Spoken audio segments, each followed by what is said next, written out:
enhance is doing the proper due diligence with the relevant the internal and external departments, all our vendors, our business partners, even our employees, starting from from top to bottom. We need to make the proper due diligence and to make it up to date, because the problem is that sometimes we are doing once the proper, a proper due diligence, and that's it. We just park it, we just continue our journey with our business partner, and then maybe there are some updates.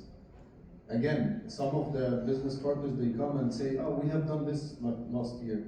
We have done this like since our contract started. And I keep telling them that you need to provide me with, again, all of the documentation every now and then. Again, the question is the cycle, depends on the trade license, and so on, the members and so on. So I mean, a proper updated due diligence needs to be in place.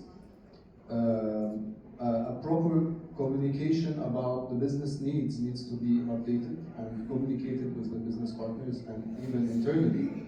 And then, for sure, legal and compliance awareness, because not all of us are speaking the same language. I'm speaking legal and compliance, business are having targets and numbers to achieve.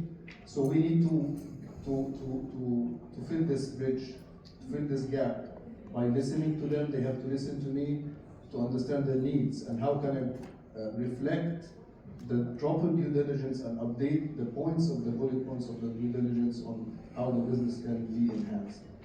So compliance has its own rigmaroles, it has got its own depth, and the compliance department does even compliance with the laws, compliance with the legislations, compliance with regulations when it comes to trade.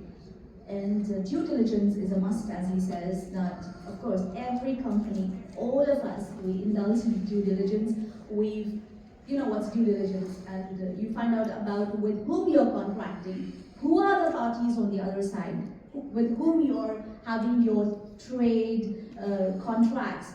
And also, this is the era of remote working, at least in 2025. There has been a recent report which says 2025 is an era of remote working, where our company has done that, where we have inducted employees on a remote basis from different jurisdictions, from different parts of the world. We have employees from South Africa, we have employees from Argentina, we have employees from India, we have employees from Korea, South Korea, we have employees from China.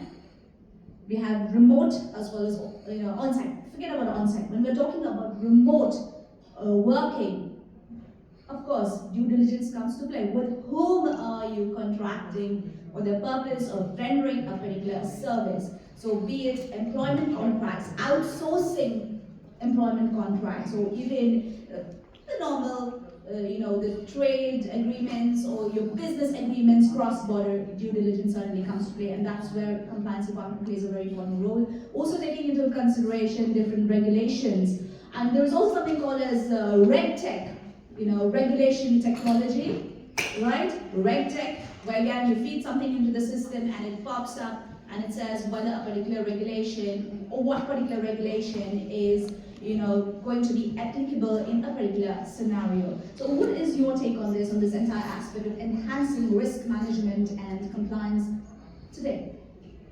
See, this is also very important question about the risk and compliance in ever-evolving legal system. That the speed, the technology is being developed, and legal is trying to catch build the framework around the technology, how to monitor, to have the technology should not cross the ethical and the integrity issue, everything.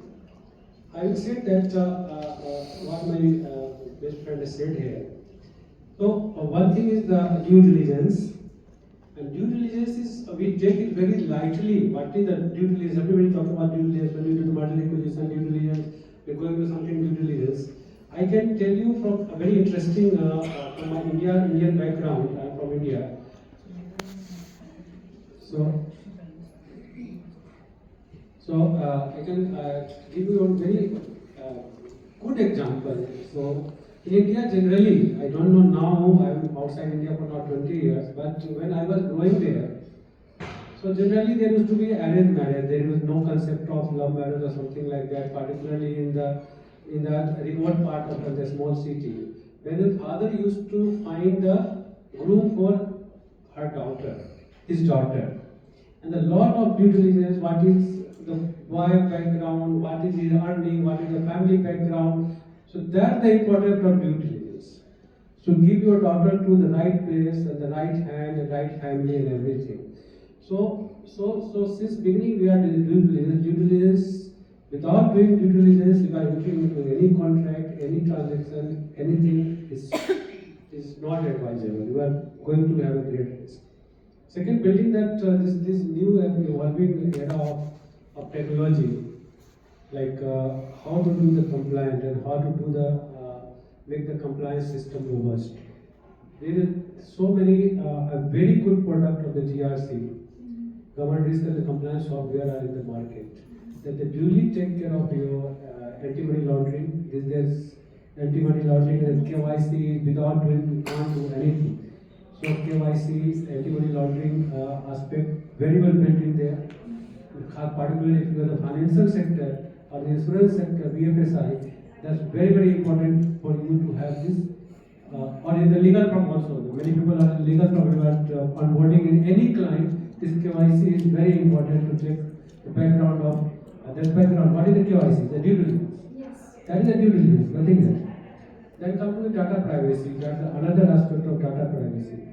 So this system, I have seen that I have used the system. I will not promote any particular software here. It's not so.